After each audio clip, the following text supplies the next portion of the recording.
Hey folks, Snarky J Cosplay here with another review of the Book of Boba Fett. Chapter 5 is now out. I give it an 8.5 out of 10, if not honestly a 9. It is such a solid episode. Compared to the previous complaints that I've had about other episodes of this show so far, this is a glimmering beacon of light. A new hope, you might say.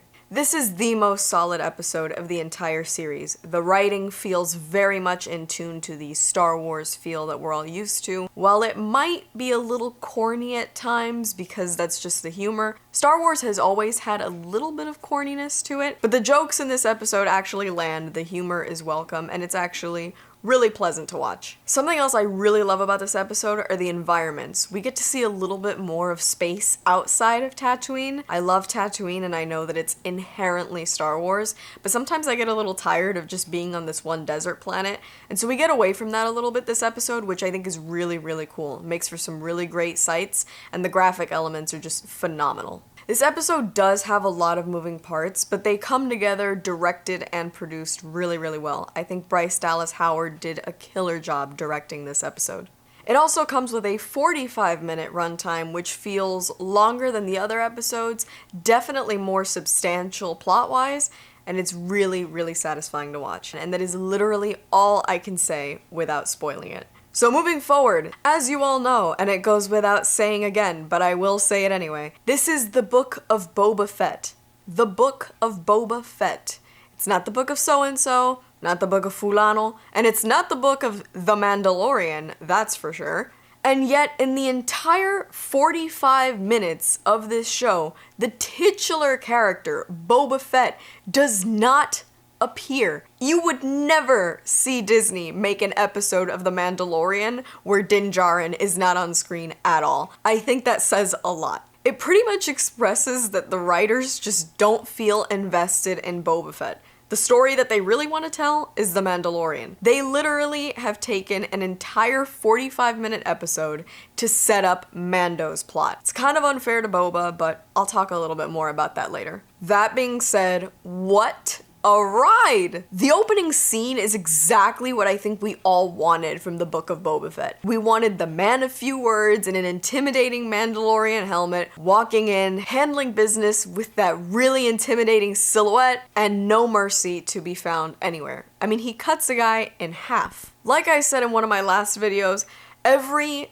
drop of coolness that was ever applied to Boba Fett pretty much just got shifted over to Din Djarin, and I think that his entrance in this episode just proves that even more. So we see Mando's been making his way through the galaxy as a practical man, as they call him, which I think is a really cool nod to a novel called Boba Fett, A Practical Man. So he's been handling the Darksaber slightly better than he's been handling the loss of his adopted green baby. Something I found interesting about that entire exchange in what looks to be a meat factory with very normal looking cows. I'm sorry, those don't look like they belong in space. We're seeing the failures of plot armor because I didn't see anybody in the entire first or second season of The Mandalorian hit him anywhere but Beskar. And it takes him basically getting the Darksaber knocked into his own leg to show us the failures of plot armor.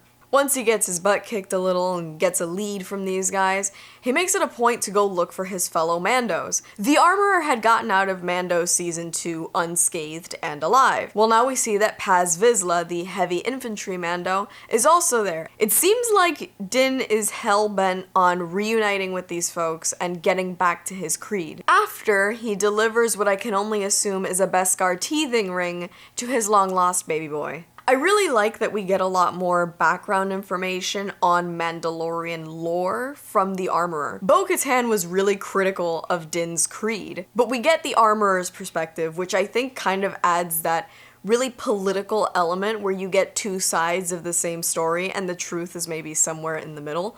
I thought it was a really cool scene, and I liked seeing Din's interaction with the other Mandos. Speaking of interaction with other Mandos, the fight between Paz Vizsla and Mando was so cool. The choreography and the action in this episode is way better than any of the other ones. And I hate to say it, but I think it's definitely chalked up to Tamura's limitations. He's easily 20 plus years older than any of the guys who do stunt acting for Din Djarin.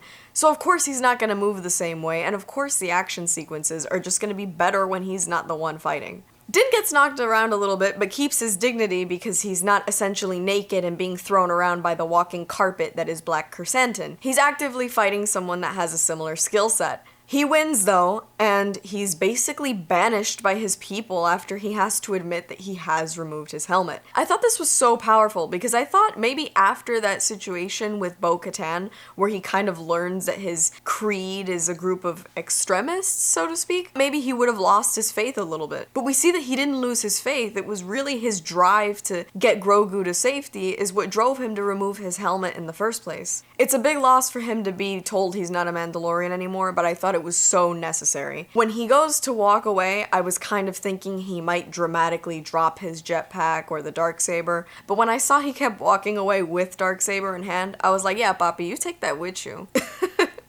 I admit it, I have a thing for men in helmets, and I'm not gonna apologize for it. Anyway, the spaceport sequence was pretty funny and pretty cute. It gives us some insight into what commercial travel in Star Wars looks like, because we've never had to be shown that, but now that Din's kind of bumming it on foot, we've had to see what it's like to deal with space TSA. Once he arrives back on Tatooine, we're reintroduced to our favorite curly-haired mechanic, Pelimoto, and the episode turns into Pimp My Ride as Mando finds some aftermarket parts and tricks out his suspiciously American muscle-sounding spaceship. I expect an underglow kit and a large rear wing by next season. After one hell of a joyride and being pulled over by some Republic officers for having too much fun, I've been there, we return to Tatooine, where Fennec finally comes and recruits Mando, who says for once that he'll work for free. All in all, I'm honestly shocked at how they literally pushed Boba Fett out of his own show. All in all, I'm genuinely shocked that they literally pushed Boba Fett out of his own episode. They spent 45 minutes wrapping up loose ends for Mando so that we're a little more ready to get moving on Mando Season 3 this December. And yet, it's the best episode of the entire series. Like I said earlier, the titular character never appears, and it's the best episode of the entire series. Why? Because it's not an episode of the Book of Boba Fett, it's a prequel to Mando Season 3.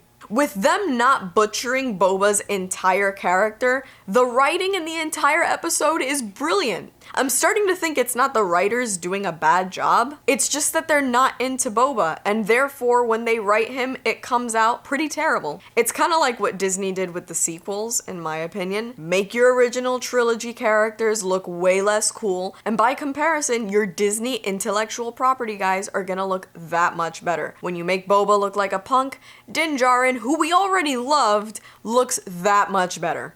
Even with all that considered, I have to say it's a really good episode. It deserves its 8.5 rating, and I was genuinely more interested in this episode than in any of the other episodes of the entire show so far. It's also the only one I would ever bother rewatching, which is really kind of a bummer. It's kind of disappointing that in this 7-episode series, they took an entire episode from Boba in order to establish a different show entirely. It basically means that Boba's really only got 6 episodes, and being that 4 were such a disappointment, I really don't have much faith in the rest of this show being any good. I said it, I don't think this show needs to be saved by a cameo, and what's worse is that it's not just a cameo, they gave Din Djarin his own entire episode in a show that's not his. Regardless, the first episode of Mando Season 3, the 5th episode of Book of Boba Fett was a really great watch, 8.5 out of 10. That's all for me. I've been Snarky J. Thank you so much for watching. Don't forget to like and subscribe,